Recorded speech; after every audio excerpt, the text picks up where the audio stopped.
Olá, boa noite. Hoje vamos ter uma live, mais uma das lives especiais aqui do Ciclo CAB. Mulheres militantes, vamos esperar aí que as pessoas cheguem. E a nossa convidada já chegou, muito bem.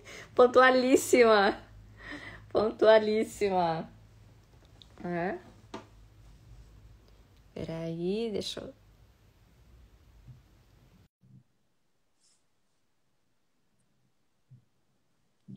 Será que eu tô conseguindo? Ops.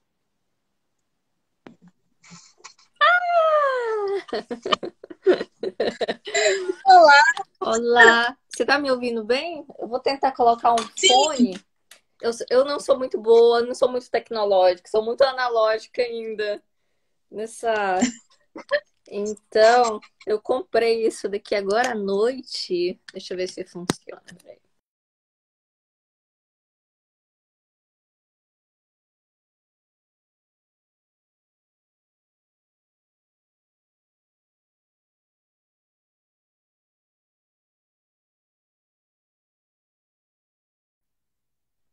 Pronto. Você consegue me ouvir bem?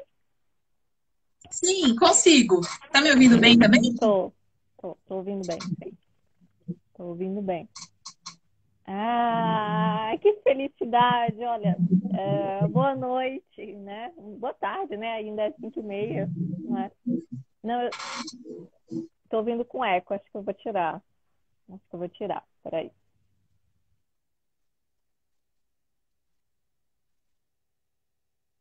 Outra... Eu não tô escutando. E agora?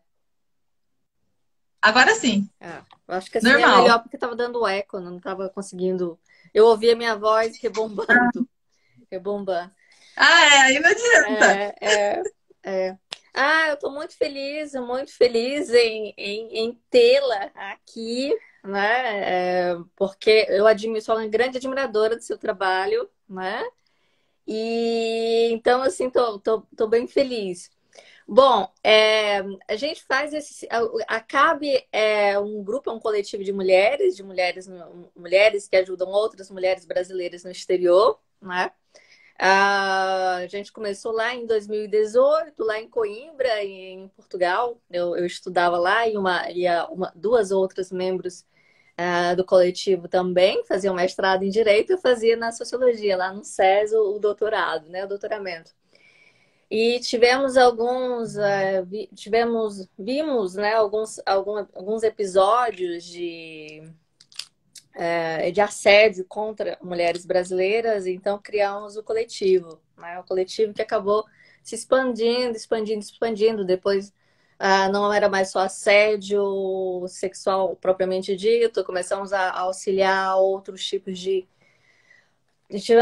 tivemos outros tipos de caso, né? Na pandemia a gente deu uma parada também, porque ficou muito virtual as coisas, mas geralmente todos os anos que desde que a gente começou a fazer esse trabalho, a gente inclusive faz seminários físicos, né? Nas universidades, etc. Então, e somos 4, nesse momento estamos em 2, mas a Rovana não está, né? Que também. Rovana hoje não está, a professora Rovana, que é do direito, né? Eu sou professora de literatura, né? Aqui em Roma, eu trabalho no Centro de Estudos da Embaixada aqui em Roma. E a professora Rovana é professora de direito aí no Brasil, né? A nossa outra integrante também, a Andressa também é do direito também, mas está em Portugal. E temos ainda uma outra integrante que participa ainda das nossas atividades, que trabalha com Foucault, está fazendo doutoramento na França e trabalha com Foucault. No arquivo do Foucault também. Bom, nós todos os anos, como a gente, nos últimos 2 anos, nós temos feito esse ciclo de mulheres militantes. No ano passado foi um ciclo temático só sobre a Clarice Lispector, né? E embora a Clarice Lispector não fosse, né, marxista, etc., a gente estava tentando tirar uma imagem de que a Clarice era alienada, enfim. Então chamamos uma série de professores que pegaram temas sociais, abordando temas sociais na obra da Clarice Lispector, e foi maravilhoso, assim, foi um seminário Foi um ciclo muito, muito interessante, muito, muito interessante. E este ano a gente resolveu fazer também um ciclo de mulheres militantes, mas chamando uma militante a cada 2 semanas, né? Uma intelectual militante que combine aí teoria e prática, né? Então também tem sido um enriquecimento enorme, enorme para a gente aqui. Então, nós tivemos já a Daniela Múrcia, tivemos falamos do Gramsci, tivemos a Fernanda Martins, tivemos a Lúcia Gomes, que é do PCP lá de Portugal, né? Junto com a Juliana, uma advogada também da ENA. Também, então, já tivemos várias. Temos você, ainda temos muitas mulheres ainda para esse ciclo, muitas mulheres militantes. Eu especificamente, eu conheço seu trabalho a partir do site da Boitempo, né, do canal do YouTube, né? Porque trabalho estudando o fascismo, também, principalmente o neofascismo aqui na Itália, né, desde 2016, 2018, por aí. E estava vendo vi o lançamento do livro sobre Pachucanes, né? E aí tinha você, então eu disse, nossa, fiquei encantada. Acho que você é uma das maiores intelectuais marxistas, não só do Brasil, acho que tem, então, provavelmente aí nos próximos anos também vai expandir também o trabalho aqui para o exterior. E acho muito importante isso. E fiquei encantada. A Rovana já conhece seu trabalho pelo lado mais ligado à filosofia do direito. Teve alunas dela que foram falar. A gente já conhece por causa de outros cursos, né? Mas, deixa eu apresentar você. Eu brinquei, ia dizer, vou começar brincando que ela é minha prima, né? Porque a Juliana Paula Magalhães, eu sou Magalhães Paula, né? Vou dizer que é minha prima. Né? Uma honra seria também ser prima. E, bom, você fez graduado em Direito, né? E mestre e doutora em Filosofia do Direito pela Universidade de São Paulo, né? Acabou de publicar o livro é de 2018, né? O livro é de 2018, né? E dá um curso muito interessante sobre Pachucanes na classe esquerda, né? Na classe esquerda, né? Fala um pouquinho mais sobre eu recebi algumas perguntas no Instagram já desde ontem, algumas pessoas têm escrito. Também fiz também, vamos por parte, né? Também o voto que eu perguntei se as pessoas eram mais Garodi ou Althusser, venceu o Althusser, né? Ficou 37-32. Mas a gente vai chegar lá, vamos por parte. Eu sei porque eu estou aqui com o computador aberto, então está aparecendo aqui a imagem. Mas uma das perguntas que chegou primeiro foi se é uma pergunta meio que retórica, não é? Mas se você se considera uma militante, né?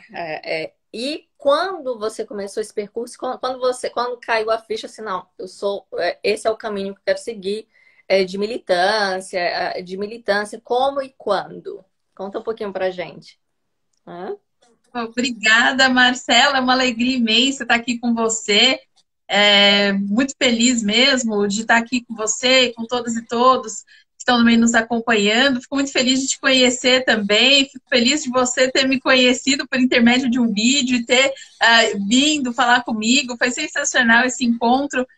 Muito especial, estou muito contente também de te encontrar, de estar com você. Quero parabenizar também pelo seu trabalho, pela sua luta e pelo coletivo. Enfim, é muito legal encontrar mulheres militantes aí pelo mundo, né? Brasileiras pelo mundo, que vão realmente expandindo os horizontes da crítica, da luta, aliando, né, a intelectualidade, você também é uma intelectual, junto com a militância, né? Isso é fundamental.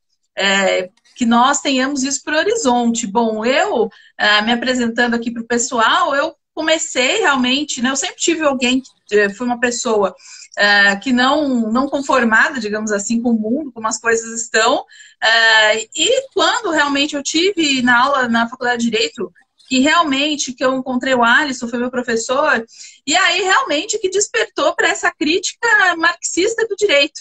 Porque até então eu era uma pessoa que é inconformada com as desigualdades sociais do nosso mundo, com todos os problemas que nós enfrentamos, mas ao mesmo tempo também não acreditava, tinha uma certa ilusão acerca do direito, do Estado, das formas do capitalismo. E aí que eu conheci a crítica marxista do direito e que realmente me deu esse norte, né? E aí, há anos já que eu desenvolvo essas pesquisas, em 2012 que eu tomei contato com esse caminho teórico realmente, e de lá para cá eu continuo desenvolvendo essas ideias e me considero, sim, uma militante, porque eu sempre estou ao lado nessas lutas sociais, realmente buscando ali a teoria e prática, né? No sentido de trazer as pessoas para esse horizonte crítico, porque na verdade é uma dificuldade muito grande, muitos não entendem, né? Porque é um arcabouço ideológico que constitui a subjetividade das pessoas e que elas não têm a percepção realmente do que está ocorrendo. Então, acho que é muito importante esse trabalho, né, de militância, de fala, de contato, de escrita, e de ter contato com as pessoas, seja virtualmente, presencialmente, para fazer esse chamamento, tanto nos meios intelectuais e acadêmicos, quanto também fora deles, em todos os meios que estiverem ao nosso alcance, para que nós possamos, juntos e juntas, construir essa sociedade transformada que nós almejamos. Então, eu fico muito feliz, reitero aqui a minha alegria, Marcela, de poder encontrá-la, realmente fico muito honrada aí pelas suas palavras tão generosas. Imagina, imagina. Eu tenho lido bastante seu trabalho nos últimos dias, né? Inclusive, não só em relação ao livro em si, mas também sobre outros, né? Também vi também outras entrevistas suas, algumas que eu não tinha ainda visto ainda também no YouTube que eu encontrei. E me abriu também para um mundo que eu não conhecia. Eu estudo o comunismo italiano, estudo o comunismo português, né? Mas, por exemplo, não tinha uma aproximação tão, digamos, quanto eu tive nesses últimos dias em termos do Partido Comunista Francês, né? E essa disputa aí que você coloca de uma forma brilhante. Aliás, parabéns pela sua escrita, porque é uma escrita deliciosa, uma escrita. São muito raros os intelectuais que conseguem trazer de uma forma clara, sem preciosismo, de uma forma direta, principalmente conteúdos que são, entre aspas, abstratos, né? E fica aí realmente parabéns. Mas voltando, e eu fiquei encantada com o modo como você narrou. Acaba sendo uma narrativa muito bem construída e profunda, não rasa, muito profunda sobre o debate sobre o humanismo no seu livro, o humanismo Garodi e o anti-humanismo da Althusser, né? E isso fazendo uma genealogia da questão do humanismo a partir de outros dois grandes pensadores, não é? O Sartre e o Heidegger, né? E fala um pouquinho sobre isso. Achei muito interessante, principalmente essa construção sobre falar sobre o existencialismo do Sartre, do texto, né, clássico do Sartre, existencialismo e humanismo, né? É muito interessante essa genealogia. E gostaria que você falasse um pouquinho sobre a pertinência sobre essa questão do humanismo hoje em dia, nesse momento nosso, né? No contexto atual. Perfeito. Né? Perfeito, eu agradeço novamente, Marcela, pelos elogios, ainda mais vindo de uma especialista, então esses elogios, né, de uma doutora em literatura, né? Literatura, né? Sim. Sua área. Então, você elogiando a qualidade do meu texto me deixa ainda mais honrada pelo elogio. Bom, quando nós pensamos essa questão, né, do humanismo, esse debate ele surge no pós-guerra de uma maneira muito forte. Essa questão do humanismo é uma questão que atravessa a história da filosofia, né? Remonta aí desde até a Gênese aí até a antiguidade eventualmente, mas do ponto de vista realmente que ele ressurge com força, com características específicas, é no pós-guerra, diante daqueles abusos, arbitrariedades, né, o nazismo, o fascismo, e mesmo a própria guerra em si, que é um momento traumático para a humanidade. Então isso, as pessoas começam a buscar a questão do humanismo, a valorização do homem, e isso ganha uma projeção muito grande. E enquanto, né, Sartre, ele tem aquela ideia, a questão da liberdade, a questão da liberdade humana, ele vai desenvolver toda uma característica de pensamento focada no sujeito, né, na liberdade do sujeito, na subjetividade. O Heidegger, né, claro que Sartre tem uma biografia notável, né, do ponto de vista de um intelectual combativo, um intelectual militante, que teve posições políticas notáveis. Mas Heidegger, ao seu turno, ele já tem uma biografia bastante complexa, né, teve uma proximidade com o nazismo e tudo mais. No entanto, Heidegger, né, do ponto de vista do refinamento filosófico, é um dos grandes filósofos realmente incontornáveis, e ele vai empreender essa crítica ao humanismo de Sartre, né, já na filosofia, nas filosofias ali da existência, porque o Heidegger não gostava muito daquele rótulo existencialista, então ele vai falar das filosofias da existência, e vai fazer essa crítica à subjetividade, a essa perspectiva sartriana. E eu achei importante trazer esse debate logo no início do texto, justamente para mostrar que essa questão ela estava em voga naquele momento e ela vai se refletir também no campo do marxismo. No marxismo também vai surgir essa discussão e que vai se tornar bastante grande ali na esfera do Partido Comunista Francês, mas não só no âmbito do partido, ela vai atravessar as fronteiras do Partido Comunista Francês e as pessoas vão começar a debater essa questão. O marxismo seria ou não um humanismo? Se poderia pensar o marxismo como humanismo? E a grande crítica, né, que Louis Althusser e Roger Garaudy, né, Althusser, Garaudy, os dois grandes filósofos daquele tempo, eles foram muito famosos. Garaudy foi muito famoso a seu tempo, era um filósofo muito conhecido, depois ele caiu um pouco em desgraça por ideias que ele teve já na maturidade, um negacionismo, enfim, ele teve uma biografia né? muito turbada. Muito polêmico. Polêmico. Desculpa. Enquanto Althusser também tem uma biografia polêmica por uma esfera pessoal, mas é alguém que na esfera filosófica ainda conseguiu, pela estrutura de seu pensamento, né, se firmar mais e ser mais conhecido até os dias atuais.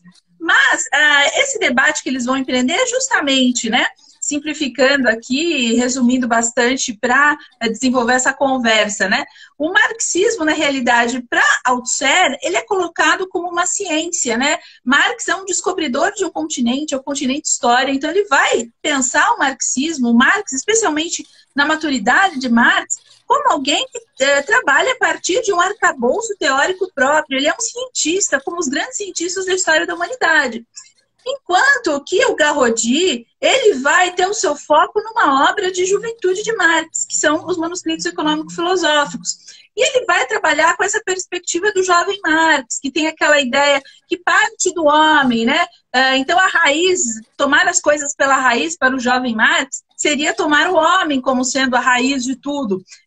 A subjetividade, o foco no sujeito. E ao passo que o Althusser vai focar nas estruturas sociais, tal como elas são postas, e que vão constituir a própria subjetividade dos indivíduos. Então, uma visão distinta, dado que a perspectiva do Garaudy, ele vai trabalhar justamente a partir do conceito de homem, desse homem abstrato. Não é aquele humanismo burguês, mas ele é um crítico, por exemplo, do humanismo, até mesmo do próprio Sartre, mas que também era um crítico de outros humanismos a seu turno. Mas se nós formos pensar, por exemplo, o Althusser, ele não vai partir do homem, ele vai partir das estruturas sociais, ele vai pensar o marxismo de uma perspectiva científica, e aí esse antagonismo, né, que se reside justamente na questão da subjetividade, que já remonta ao embate que existia ali entre Sartre e Heidegger, e que aí com o marxismo ganha aí uma nova roupagem, contornos específicos. É muito interessante a parte em que quando há o debate do Althusser sobre a questão do sujeito, que ele contesta essa noção do sujeito da história, né? Ele fala, não existe sujeito da história. Pode existir sujeitos na história, né? Mas da história não existe sujeito, né? a maneira como os dois colocam, que você também coloca brilhantemente nos seus textos, essa visão dos dois completamente opostas, de subjetividade também, né? Do sujeito também. Uma das pessoas que comentou embaixo, que mandou mensagem, dizendo, mas será? Às vezes eu não acho que seja tão oposto. Depois eu leio o comentário aqui para você, que ele faz uma pergunta também em seguida. Mas bem elogiando também seu texto, elogiou bastante e coloca depois. É interessante o modo como a professora Juliana ela coloca essa sai. Eu vou ler daqui a pouquinho. Mas primeiro eu gostaria que você falasse um pouquinho sobre essa questão dessa diferença entre o sujeito, que é o sujeito, para esses dois grandes pensadores, né? O marxismo. Perfeito. Então, justamente, né? E essa que até você tinha colocado já na sua primeira pergunta, a questão das próprias implicações desse debate para o nosso tempo, né? E se pensar essa questão do sujeito é bem interessante. Porque, por exemplo, na esfera do marxismo, de modo geral, se costuma pensar, por exemplo, uma visão idealizada acerca do proletariado, como se fosse o sujeito da revolução, como se estivesse nas mãos. O Husserl vai falar da questão do sujeito, como se a história estivesse nas mãos das pessoas, ele vai fazer uma crítica. Mas como que a história está nas mãos das pessoas? Como um marceneiro que vai fazer uma mesa, então ele vai construir a história e moldar como ele quiser. Na realidade, o processo histórico, para o Husserl, né, ele vai entender esse processo como um processo sem sujeito e que não tem uma finalidade também específica. A história é aberta. Então, a história, na realidade, ela se constrói a partir desses eventos. É claro que ele não nega a dimensão da luta de classes, ele valoriza, tanto que ele vai falar, colocar até a luta de classes como motor da história, mas, ao mesmo tempo, ele não vai pensar na ideia de um sujeito da história. Ele vai compreender a importância de se mobilizar as massas, mas não vai pensar o homem como um sujeito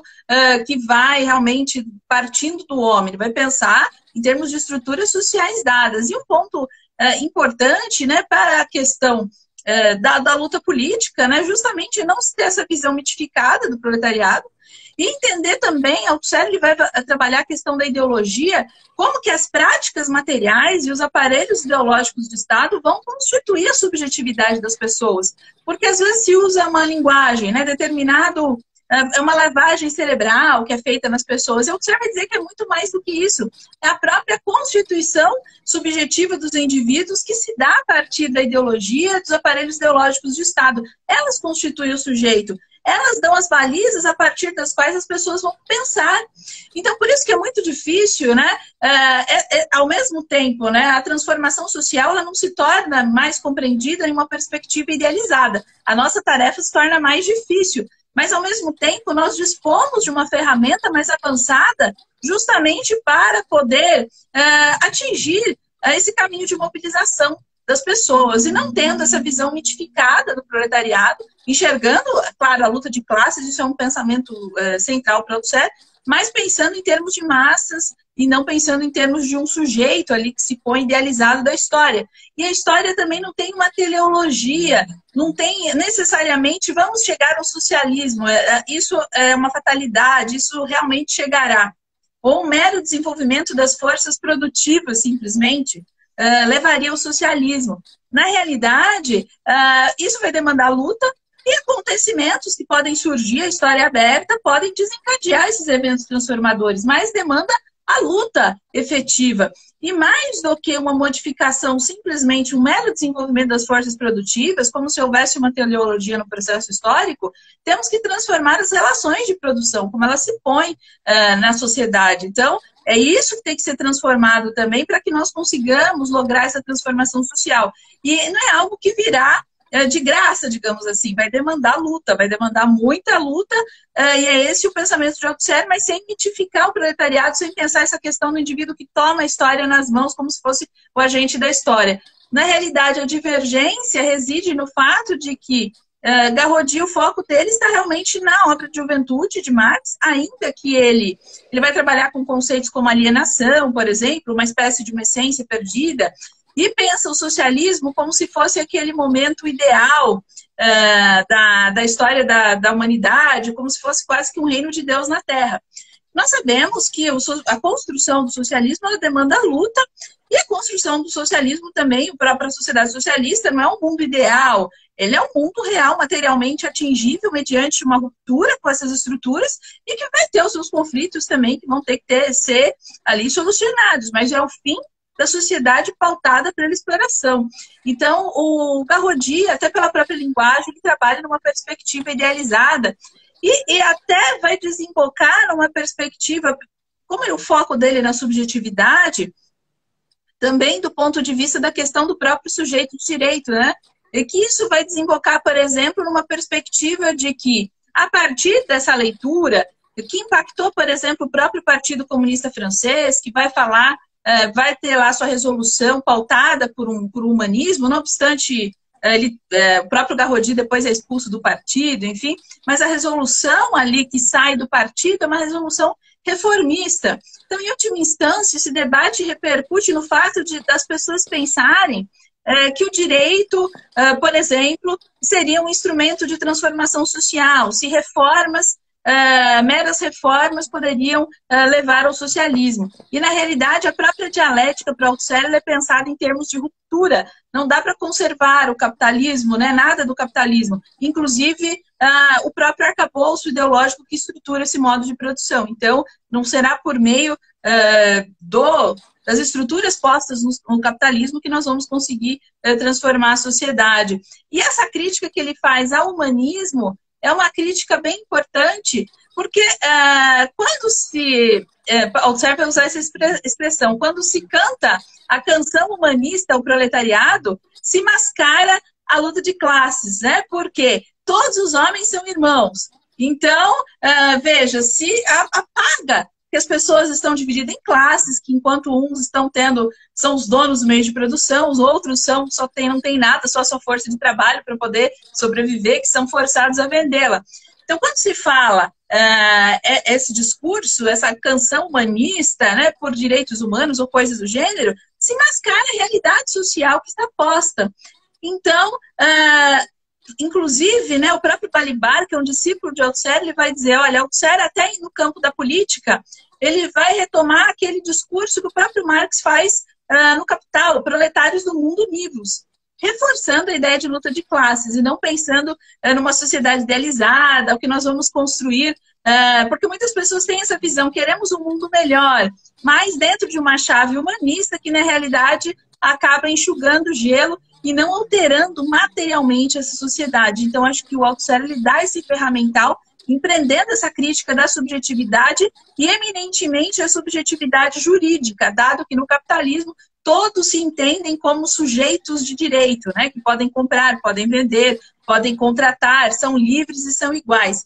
Então, Althusser mostra que isso, na realidade, é fruto de práticas materiais específicas do capitalismo.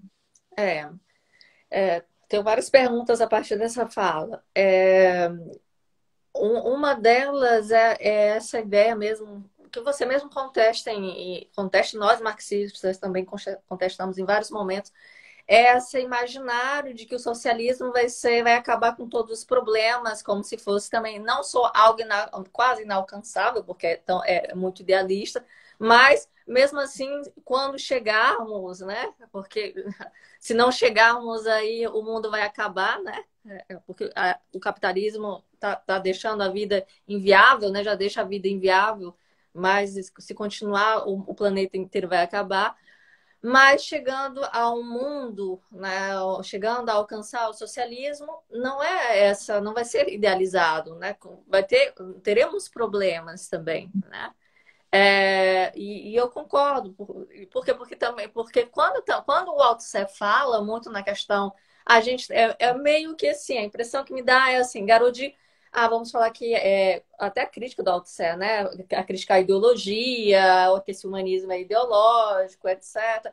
E não, a gente tem que ver, vamos afastar a ideia de humanismo, por que não? Porque quando se acredita que o marxismo é o humanismo, a gente tira dele uma certa legitimidade de ciência, né? E o marxismo tem que ser visto como ciência, porque tem que ser concreto, né? O marxismo é algo concreto, né?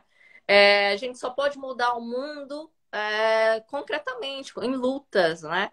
E tendo e vendo o proletariado como essa massa virtual, acaba que tira essa essência, talvez, ou melhor, não é que tira a essência de luta do proletariado, mas que dá uma ideia mesmo de distanciamento dessa realidade que pode ser, que é necessária para se chegar ao socialismo, né?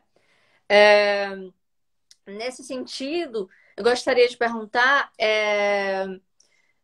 E voltando também para uma outra questão que você falou, é esse sujeito de direito, né? A gente realmente sabe quando se estuda direito, eu fiz mestrado em direitos humanos, eu trabalho com direitos humanos já, não sei, há uns 10 anos também, muito mais ligada à militância do que realmente deixei um pouco a teoria para lá, embora esteja pegando no último ano, tenha voltado à teoria dos direitos humanos, mais ligada a movimentos sociais mesmo, né, como outros autores latino-americanos especialmente, mas realmente, quando você falou, essa ideia de pegar, essa ideia de sujeito de direito vai resolver todos os problemas que foram apresentados ali no capitalismo, é realmente uma falácia, porque o capitalismo, aliás, os sistemas jurídicos, eles reforçam o capitalismo, né?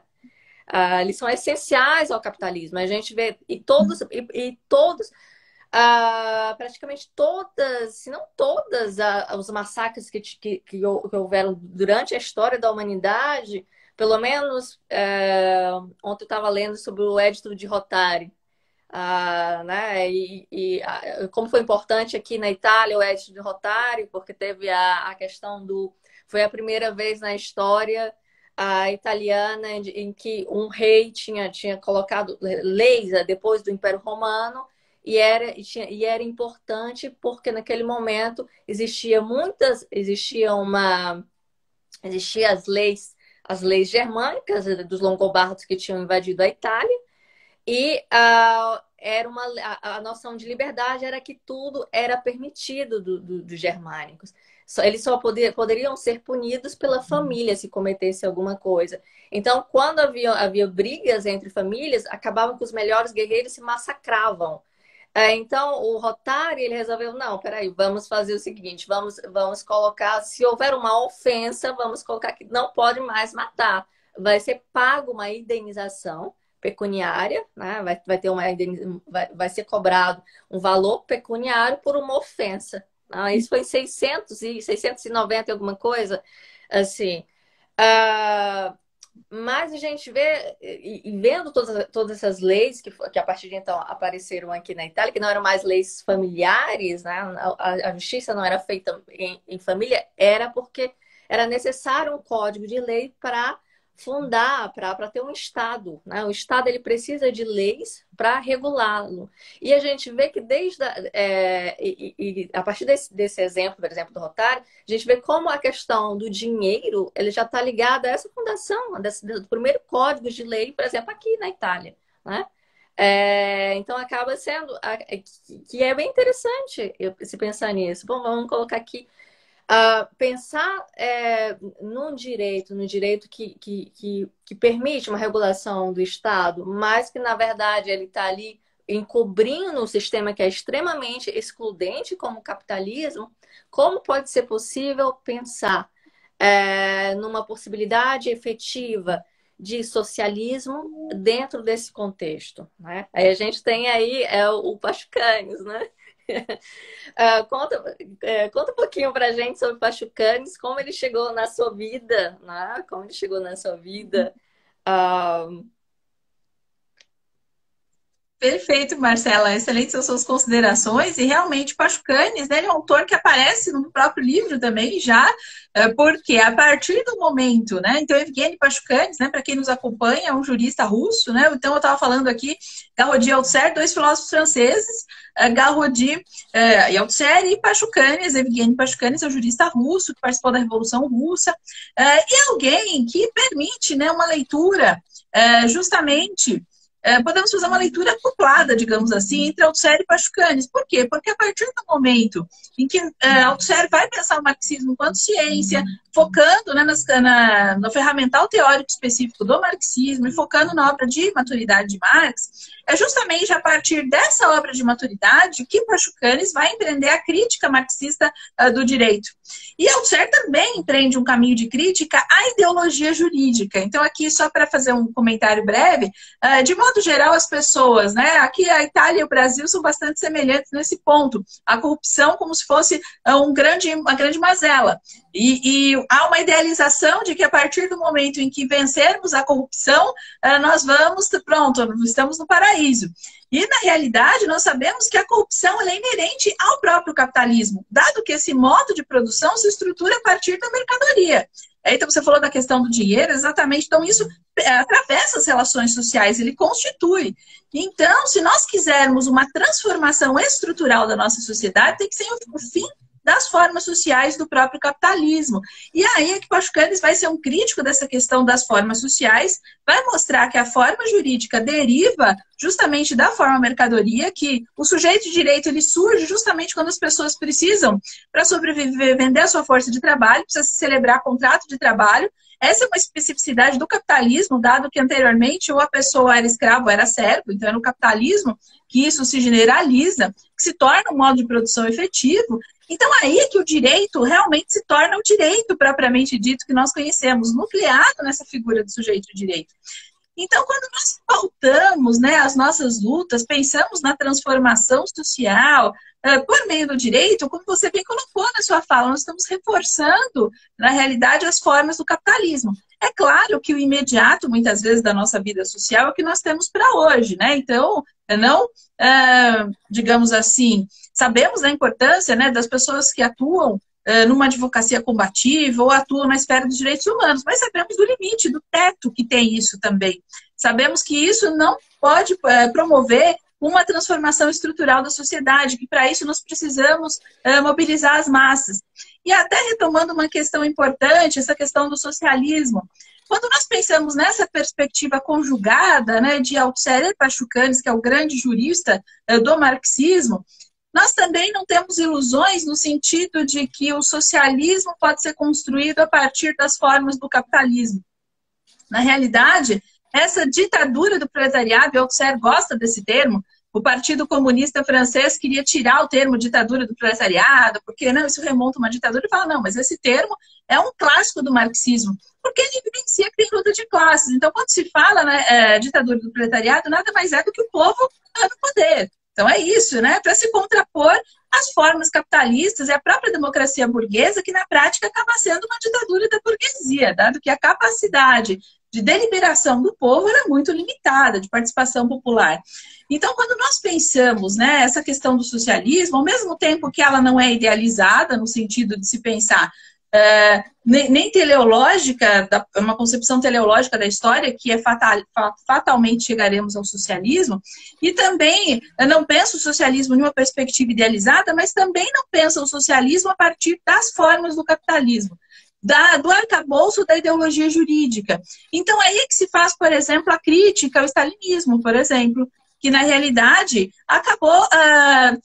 Claro que Stalin é uma figura complexa, que nós fomos historicamente analisar, tem os seus pontos positivos, foi o que combateu ali o nazismo, o avanço fascista, tem toda uma luta importante, desenvolveu as forças produtivas da União Soviética, mas também, ao mesmo tempo, reforçou as formas sociais do capitalismo. Pachucanes foi morto pelo stalinismo por se contrapor, né? Mesmo ele tendo feito retratações ali naquele momento histórico, ele foi forçado a fazer retratações, mas mesmo assim ele acabou sendo assassinado pelo stalinismo. Ele foi jovem, ainda morto, mas deixou ali a sua obra fundamental, na qual ele empreende essa crítica marxista do direito. Então, em geral, os juristas têm essa ilusão que vão transformar o mundo por meio do direito, e na realidade o direito é forma do capitalismo. O direito também não é simplesmente um conjunto de normas postas pelo Estado, como muitos pensam. O direito tem um lastro material, e o núcleo está realmente o núcleo do direito. A forma mais elementar é a forma do sujeito de direito, e o núcleo realmente nessas relações de troca capitalistas, né? Tanto é que se fala, por exemplo, em se retirar direitos trabalhistas, previdenciários, ou coisa do gênero, e isso passa Mussolini mesmo, né? Ele atacou a classe trabalhadora diretamente, tirando até direitos previdenciários.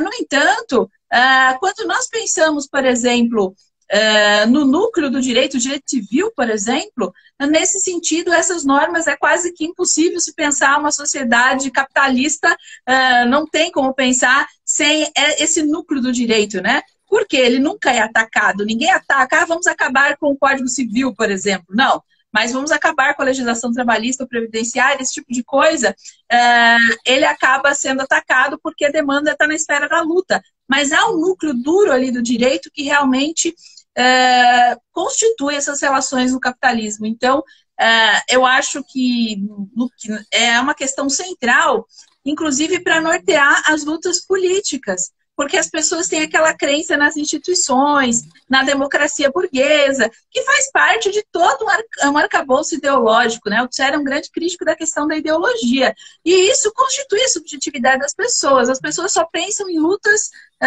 por meio do direito. Até Delman, que é Bernard Edelman, um jurista francês, que também um grande estudioso de Althusser e Pachucanes, e que conjugou esses dois autores, vai fazer essa crítica. Como que a classe operária, como a classe trabalhadora, acaba sendo engodada e cooptada, digamos assim, por esse arcabouço jurídico. E vai ser legalizada as suas lutas, né? Até mesmo as lutas sociais, as pessoas não pensam assim, vamos fazer uma manifestação desde que ela siga os ditames da lei. Não se pensa... o próprio voto, né? Nós temos a capacidade de votar, mas ainda assim o nosso voto não tem o condão de promover uma alteração estrutural na sociedade. Independentemente de quem seja o governante, ou mais à esquerda ou mais à direita, se ele for mais à esquerda, ele pode dar benefícios sociais e tudo mais, mas ele não altera a forma do próprio Estado, a forma do próprio direito. Então, essa é a grande sacada, eu acredito, de pensar essas implicações desse debate sobre o humanismo, conjugado aí com o pensamento de Pachucanes. Uhum. Nossa, tem muita coisa, é muito interessante. A questão da corrupção, você falou, o Brasil e a Itália são muito parecidos. Nossa, demais. O Brasil, a gente começa a questão da corrupção e direito já com o primeiro ouvidor, né, mor, que foi o Pero Borges, era um português que tinha sido já condenado, tinha sido expulso, era uma espécie de ministro da Justiça em Portugal, estava lá quase na fronteira com a Espanha, estava fiscalizando um aqueduto e ele recebeu suborno para não fiscalizar a obra. É processado, perde o cargo, é processado e depois é mandado para o Brasil para ser ouvidor.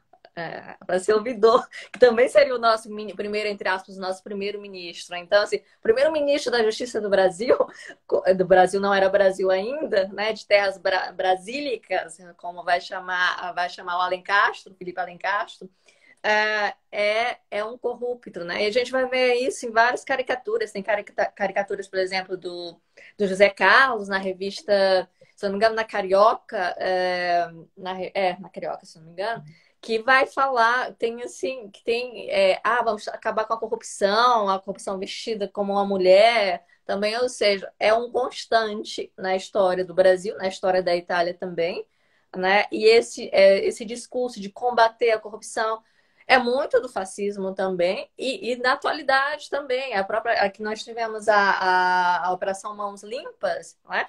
Que foi a inspiração da Lava Jato, que acabou, não teve, serviu para tirar algumas pessoas que eram incômodas do poder para colocar outras. E até agora, este ano também a gente teve aqui na Itália, nós tivemos alguns escândalos ligados a juízes também, juízes que manipulavam processos contra políticos e contra políticos também, para alterar o sistema, né? O sistema de votos, que acabou que não teve também. A Itália é um caso sui generis, né? Que desde que Berlusconi renunciou, não tem um presidente, um primeiro-ministro eleito pelo povo. Então, são 11, 12 anos de governo técnico, né? E as pessoas não vão para a rua manifestar, né? Assim como no Brasil, também agora nós tivemos, por exemplo, nós estamos tendo uma série de sucateamentos, mas, por exemplo, por último, teve aquela questão da educação superior.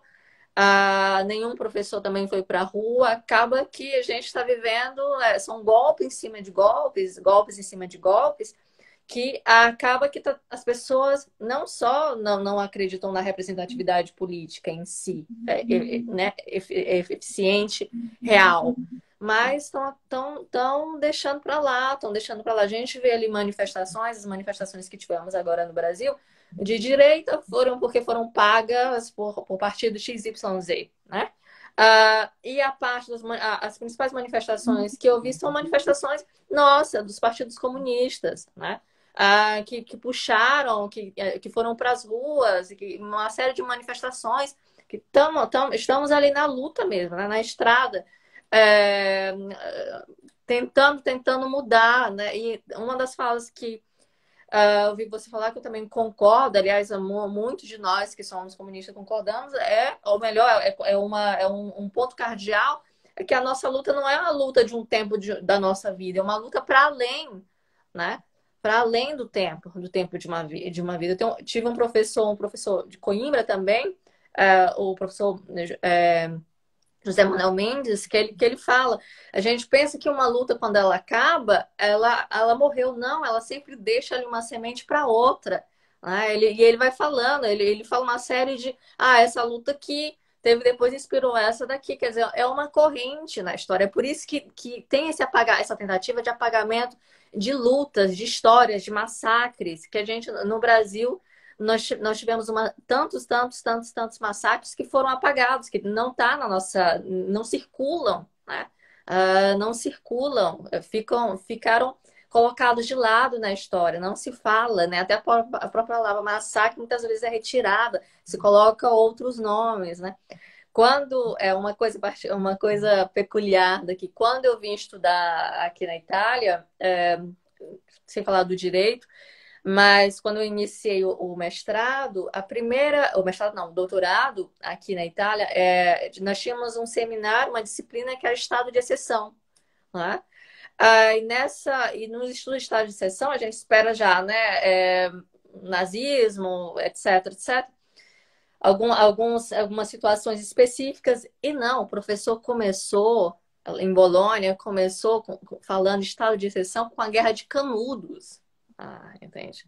Com a Guerra de Canudos, falando do massacre que foi, né, do exército, de 5 campanhas de exército e massacrarem uma população civil, né? Uma população civil. E aí depois passou enfim, para o nazismo, nazifascismo, para as ditaduras militares, né, na América, em vários lugares. Mas aquilo me chocou muito, porque, embora eu estude muito história também, porque eu sou professora de cultura brasileira também, é, não tinha tido aquele. Ué? Realmente foi, né? Realmente foi. E acaba que depois assim, eu coleciono, entre aspas, assim, depois eu continuo pesquisando muito essas pequenas, não, Canudos não foi uma história pequena de massacre, foi um grande massacre. Mas essas histórias escondidas de massacres em vários lugares do Brasil que têm que ser faladas, têm que ser lembradas. Não pode ficar de escanteio na história, porque essas se repetem, né? Se repetem. Uma coisa interessante também, você falou, começou a falar de direitos humanos e essa idealização de que quem estuda direito vamos mudar o mundo, não é? Etc. E a impressão que também eu tenho estudando a filosofia dos direitos humanos, existem 2 tipos de direitos. Esses mesmos aqui na Itália, o Norberto Bobbio e o Ferraioli, por exemplo, por um lado, que é extremamente, digamos, ovacionado pela contribuição que os dois tiveram, quando se lê, por exemplo, o Hélio Galhardo, ele vai colocar por terra, ele fala, não, isso daqui não é os direitos humanos aqui, é colonialista, né? É uma forma de colonialismo. Você está aqui e vai colocando ali dentro de uma teoria crítica do marxismo. Ele coloca, olha aqui, a gente pega a Declaração dos Direitos Humanos, mas está aqui no artigo 17 tem o quê? Proteção da propriedade privada. Né? Como é que pode? Né? Como é que pode? Assim, como é que pode? Como é que você pode colocar dois tipos de direitos, como a pessoa. Agora, todos esses escândalos que a gente tem tido, todas essas situações escancaradas de fome no Brasil, no mundo inteiro, mas no Brasil, durante do último mês, né? A senhora que foi presa e foi liberada e depois disse que o sonho dela era ser gente, né? Depois, semana seguinte, viralizou de pessoas em Fortaleza entrarem praticamente dentro do caminhão de lixo para pegarem comida. Depois, na semana seguinte, nós tivemos novamente o Ministério Público que puxou de novo, que fez um recurso, né? Se eu não me engano, um recurso contra pessoas que tinham tirado também do lixo alimentos que estavam estragados, inclusive que tinham passado do prazo de validade. E essa semana também, nesses 2 últimos dias, também um senhor no meio de prédios dizendo, estou com fome, quer dizer, isso no último mês, no último mês, que vai se acirrar, né? Vai se acirrar, acirrar, acirrar, acirrar, acirrar. Aí você pega um direito fundamental, que é o direito, o direito de comer, as pessoas têm direito a comer, né? Mas eu até muitas vezes eu coloco, quanto mais, porque a comida, quanto mais perto do sentido de vendo a comida como mercadoria, ela vai perdendo mais, se afastando mais de ser um direito, né? A comida é um direito. Aí você pega um direito humano, que é a pessoa tem direito à comida, a se alimentar, mas ela não pode se alimentar e é criminalizada por querer exercer ou usufruir de um direito que ela tem, que é de se alimentar. E no mesmo código a gente tem lá a proteção à propriedade privada, que é essa mesma comida que virou propriedade privada também, né? Embora a propriedade privada não seja no sentido físico, né, do terreno, mas também como mercadoria, ela é privada. Né? Então, assim, há uma série de contradições ali, e quando tem esses códigos, os códigos criminalizam quem? A parte mais vulnerável, né? Por isso que tem o Herrera Flores também, tem todo um debate também sobre a questão dos direitos humanos, né? Numa crítica mais ligada, o professor o Manuel Gandara também, quer dizer, nós temos uma série de grupos de pessoas não europeus que estão pensando nisso daí, que então, que tipo de direitos humanos a gente tá produzindo, né? Ou a gente tá entendendo aqui. E e isso também a gente tem que pensar, né? A gente tem que pensar e muitas vezes a gente deixa para lá. Eu mesma ficava muito, muito desenganada quando eu lia uma teoria dos direitos humanos, uma filosofia dos direitos humanos, e via que aquilo ali não funcionava. Aquilo ali, por quê? Porque está muito distante de uma teoria marxista, de uma prática ali, junto com os movimentos sociais, por exemplo. Né? Mas que eu acho que tem que ser esses movimentos como da América Latina, da América Latina especificamente, de ver os direitos humanos mais nessa teoria marxista, embora o Herrera seja espanhol, tem que ser ampliada também, tem que ser ampliada também dentro dos direitos, né? E quando você fala de Pachucanes, é uma pena enorme que um homem tão genial tenha sido assassinado tão jovem, principalmente porque lendo sobre o que ele fala do fascismo, sobre a visão dele do que seria, né? Ele morre antes do início da guerra, né? Da Segunda Guerra Mundial. Né? Ou seja, do advento já o nazifascismo em crescimento, mas não tinha ali iniciado, entre aspas, a solução final, né? Que é a parte mais cruel ali do nazifascismo. E é incrível como ele consegue ter essa visão do que seria o futuro, né? Como era claro. E nesse sentido, a gente vê também como tudo o que tem acontecido agora, a gente não é novidade, a gente já está falando já há um bom tempo, pelo menos já desde 2000, mesmo antes das eleições do Bolsonaro, né? Tudo isso que está acontecendo, essa ascensão do fascismo que está acontecendo hoje em dia. né? E não só no Brasil, mas aqui na Itália também. Eu vejo também na Espanha, eu vejo em Portugal. No Brasil, eu vi ontem uma notícia que já foram identificadas tipo 60 células de de grupos nazistas, né? Nazifascistas nazistas. Então, é desesperador, é desesperador, né?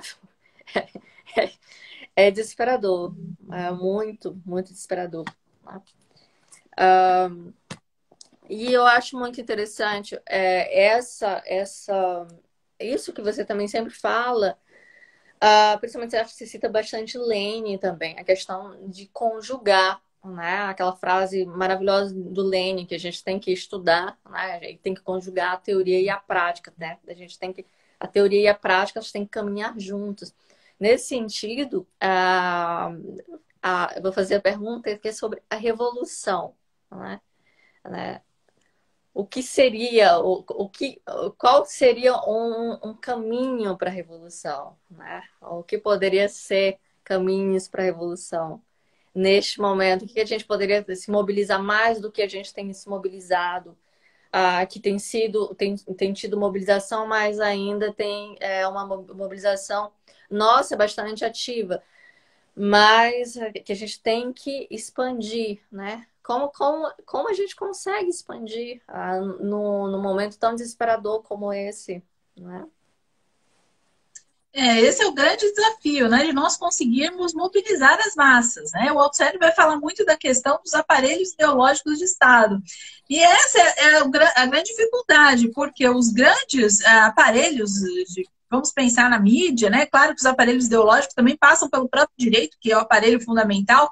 O direito ele tem essa peculiaridade, ele pertence ao aparelho repressivo de Estado, que tem a força, mas também os aparelhos ideológicos, tanto é que as pessoas não conseguem pensar para além do direito, e a questão do direito de propriedade, né, essa questão isso é muito forte, isso é algo que constitui a subjetividade das pessoas, tanto é que muitas vezes as pessoas ficam mais chocadas com o fato de que alguém está furtando alguma coisa para comer do que com o fato da pessoa ter fome, né, de não ter a comida. Por quê? Porque a ideologia jurídica constitui a tal ponto a subjetividade e as pessoas só pensam por meio do direito. Como que nós vamos resolver? Dando mais direitos, dando direito à comida, ou coisa do gênero. Mas não pensam numa questão simples, material. A pessoa está com fome, precisa se alimentar. E se pensa em todo um arcabouço institucional para resolver essa questão. Você levantou questões muito importantes na sua fala, né? Tanto essa questão que nós podemos também fazer essa crítica, se tem uma ideia de que o Estado seria o bem comum, ou coisa do gênero. Isso é algo falacioso, porque a própria história mostra, e o Estado ele é uma forma do capitalismo, né? O Pachucanes já vai dizer isso, que é uma forma específica, a forma política estatal derivada da mercadoria, ele vai trabalhar a questão do Estado já na sua obra fundamental, e depois outros autores vão desenvolver. Mas vejam, então o Estado não é também visto como bem comum, ele é uma forma específica, e o Estado, né? E o Pachucanes vai dizer o seguinte, que nos momentos de crise, de acirramento da luta de classes, a violência burguesa, a burguesia tira essa máscara do Estado de Direito e a violência se mostra de uma violência de classe organizada, de uma classe sobre a outra, aí que as revoltas, todas as manifestações populares são esmagadas.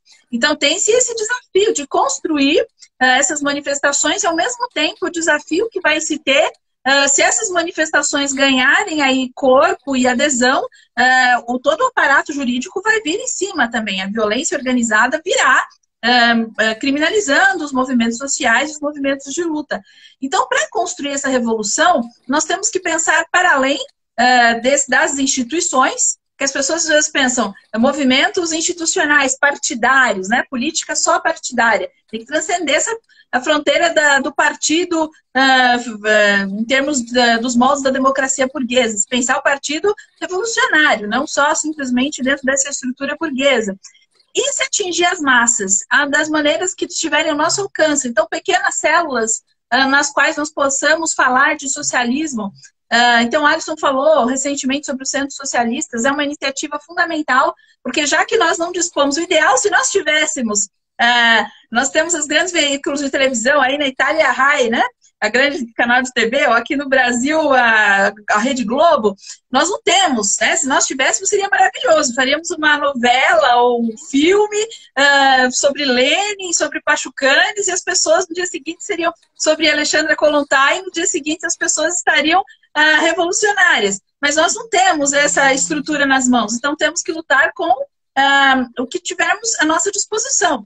Então, momentos assim, utilizando os meios de comunicação, as ferramentas, estamos falando aqui no Instagram, estamos falando nos canais do YouTube, nas redes sociais, e também encontrando as pessoas, né, nos núcleos presenciais, indo falar aquelas pessoas que estão ali alijadas até mesmo do conhecimento formal.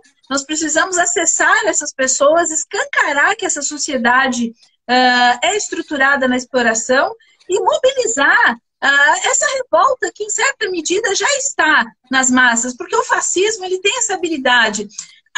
Há uma revolta generalizada das pessoas, as pessoas estão descontentes nesse mundo capitalista. No entanto, esse descontentamento ele é captado pelo fascismo, porque o fascismo faz um discurso de ruptura, ele faz um discurso anti-institucional, mas ele reforça, na realidade, o que é de fundamental no capitalismo. O fascismo é aliado do grande capital, mas a população não percebe isso. Então, nós precisamos cooptar, digamos assim, trazer o povo para nós, escancarando que o problema é o capitalismo. Fazer essa crítica estrutural ao modo de produção capitalista. Isso precisa estar no nosso discurso. Precisamos falar de socialismo. Infelizmente, as esquerdas perderam, né? Não gostam, têm vergonha de falar de socialismo. Muitos nem sequer falam, porque socialismo, não, é ditadura. Então a pessoa fala, queremos um mundo melhor, ou coisa do gênero. Não falam de socialismo.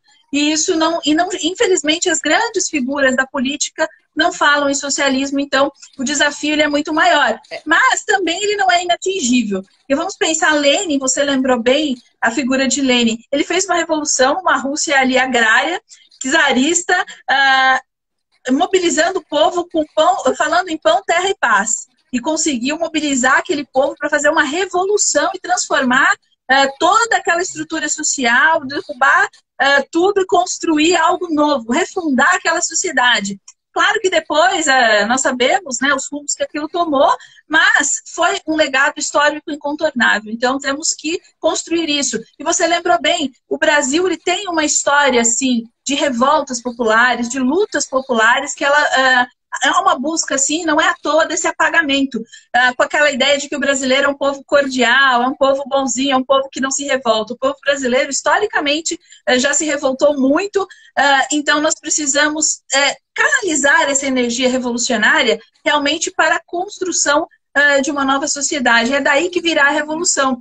E não tem receita pronta, nós temos que olhar para a nossa formação social específica e ir construindo. A história ela é aberta, nós vamos construindo. E às vezes o socialismo, que parece tão distante, pode estar mais perto do que nós pensamos. Porque a história ela é aberta e pode haver um evento que pode sim desencadear a força transformadora das massas. A pandemia, por exemplo, se conseguiu a vacina, se deram benefícios sociais, se refreou. Mas vamos imaginar uma outra situação. Como é que seria? E esse momento ainda, esse excesso de fome, de desigualdade, qual será o futuro disso? Nós não sabemos. Então, é importante que nós buscamos essa construção, porque para a revolução, nós precisamos de organização.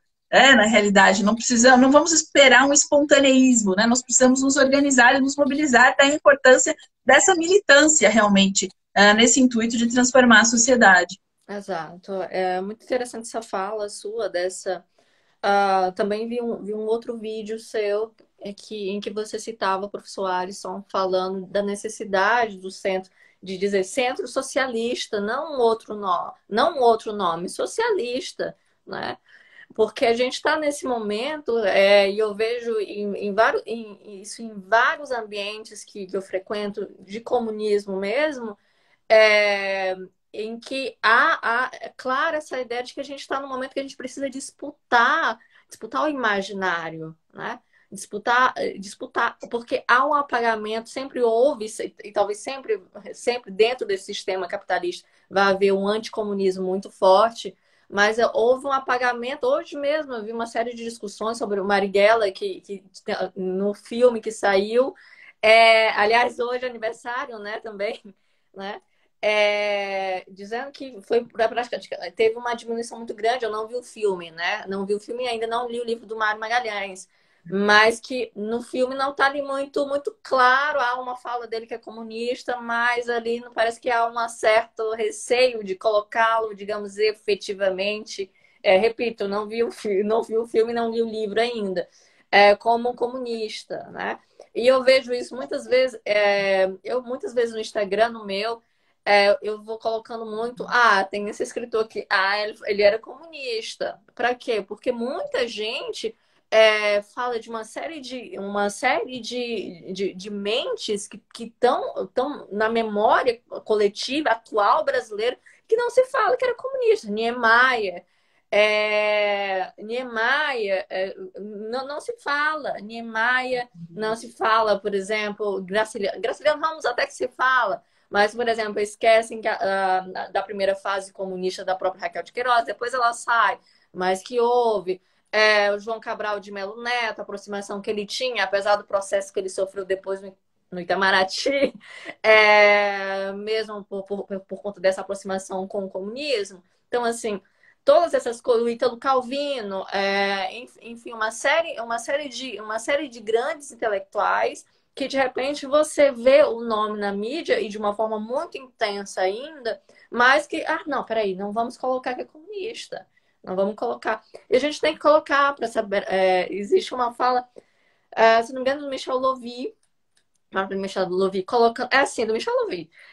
Que ele fala, por muito tempo, as vanguardas da arte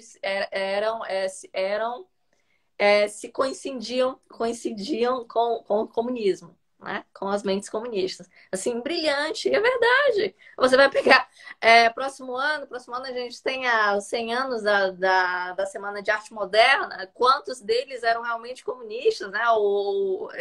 Né? A Pagu, o Oswald de Andrade, quer dizer, né? Será que vamos ter lá no ano de eleição? Não vão lembrar desse passado deles, né? Será que vai ser lembrado? Então, assim, é um momento que a gente tem que realmente afirmar. Eu vejo muita gente. Eu li um livro sobre neoliberalismo e procurei no livro inteiro. Ali a palavra comunismo e não tinha um medo, se colocava comum. Ok, a gente que estuda o comunismo, a gente sabe, tá entendendo ali que tá se referindo ao comunismo, mas um leigo que chega ali é muito diferente de encontrar a palavra comunismo. E eu acho que tem que ser colocada. Eu acho que tem que ser colocada. Até porque, uma vez, e isso é muito interessante, isso na minha convivência, principalmente com o Partido Comunista Português, ela estava conversando com um deles, um ex-deputado do Partido Comunista. Tem uma aproximação muito grande com o pessoal do Partido Comunista Português. Eu digo que fui doutrinada por eles, né? Fui doutrinada por eles. Inclusive, eu tô com a camisa, não dá para ver, eu tô com a camisa do Partido Comunista Português hoje aqui. Mas porque que uma vez que você descobre realmente o comunismo, não dá para voltar atrás, né? E o Miguel Thiago que falou disso para mim, Marcela, porque só sendo muito cínico que você volta atrás. Não dá para voltar atrás. Se você tiver o mínimo de coerência e honestidade intelectual, uma vez que você encontra realmente, se depara realmente com o comunismo, só sendo muito cínico para não abraçar como causa, não é nem como causa, como projeto mesmo de vida, né? Porque abre a sua mente completamente, porque muita gente a gente vê que é muito ligada à esquerda e muita gente ingenuamente acha que é uma esquerda, mas na verdade é uma esquerda liberal, né? Ou seja, que está ali a favor, eu acho que ontem ou hoje eu vi o último vídeo do Jones Manuel falando sobre o bom. Aqui a gente não está representativo. Cuidado com o conceito de representatividade aqui, né? Representatividade serve muitas vezes a favor do capitalismo. Então vamos ver aqui isso daqui direito, vamos nos aprofundar nisso daqui. E representatividade é uma das coisas mais digamos, eu não digo. O neoliberalismo se apropriou muitas vezes, né? Do identitarismo, etc., para trabalhar a favor deles, né? Isso tem que estar muito. E muitas vezes, quando a gente até vai conversar com pessoas, a gente luta, né? Estamos na luta antirracista, a luta anti-opressão, né? Muito forte. Às vezes é muito difícil, inclusive, dialogar sobre questões raciais ou mesmo sobre feminismo. E não ser visto com a cara sem porta, assim, sendo que a gente está a favor deles, assim, a gente tá lutando, nós estamos lutando por um universalismo, né? Mas por quê? Porque ele uma mente. Acho que a esquerda liberal não tem essa consciência que a esquerda liberal trabalha a favor do capitalismo, né? Que na verdade ali a gente tem que derrubar o capitalismo para poder conseguir sair desse buraco que a gente está, né? A gente está. O livro do Fischer, né? O realismo capitalista é tremendo aquele, né? O estudo cultural que é feito ali dentro e o modo como ele escancara ali, como a gente está perdido, né? Né? Realmente a gente tem que a palavra, acho que você falou a coisa certa, a organização, nós temos que nos organizar, né? Temos que nos organizar, temos que alargar a esfera aí para os centros, os meus centros sociais, socialistas, como disse o professor, né, Alisson. Criar essas células também é importante. Agora imagina, agora, se com a pandemia a gente já teve, antes da pandemia já tínhamos uma clivagem digital enorme, a gente tem trabalhado muito com redes durante a pandemia, né? Mas se mais da metade da população brasileira tá em situação de vulnerabilidade nutricional, imagina o acesso à internet. Não tem, é zero. É zero. Nesse momento, é mais importante, não é que seja mais importante, um dos pontos a ser traçado são estratégias de encontro, mesmo essa massa que está excluída digitalmente também. A gente não pode ficar só aqui nas redes, né? No Twitter a gente fala muito assim, a gente não pode ficar só aqui sendo ativista, né, militante de Twitter. Né? É importante chega a um certo grupo de pessoas, mas sempre são pessoas ali que têm um certo poder aquisitivo para ter internet em casa, né? Ah, mas é muita gente, mais de 100 milhões de pessoas passando fome. É muita gente. É muita gente. Então tem que sair dessa esfera. Às vezes eu fico com isso às vezes me incomoda muito. Se eu vejo a gente no Partido Comunista, a gente vai e faz, e temos uma interação não só virtual. Vejo bastante tanto do Partidão quanto no PCP, o PCP, vejo bastante. Ir nos locais e nas comunidades, eu vejo bastante. Mas às vezes eu vejo pessoal da esquerda liberal, isso me incomoda bastante. Ali num reduto fechado, que aquela pessoa nunca vai, não tá, não, dá para perceber que está muito, muito limitado, num espaço muito limitado ali. E às vezes isso me incomoda bastante. Às vezes eu fico, meu Deus, mas me dá uma angústia tão grande, porque às vezes pessoas com uma potencialidade muito grande, com um poder muito grande, não só em termos de qualidade, de competência mesmo, de oratória, de conhecimento, mas que fica ali naquele reduto, fica no ativismo muito virtual e que às vezes fica dizendo, bom, poderia vir para o nosso lado, né? Outro dia eu tive uma discussão dessa também. A pessoa não entendeu, ficou meio chateada comigo. Eu disse, estou do seu lado. Eu disse, pois venha do meu lado, venha para o nosso lado. E disse, mas eu não estou do seu lado. Eu disse, eu fiquei, né? Eu acho que é isso, né? Bom, foi uma conversa maravilhosa. Você quer falar mais alguma coisinha para a gente terminar? Eu ficaria aqui horas com você, porque maravilhosa, maravilhosa.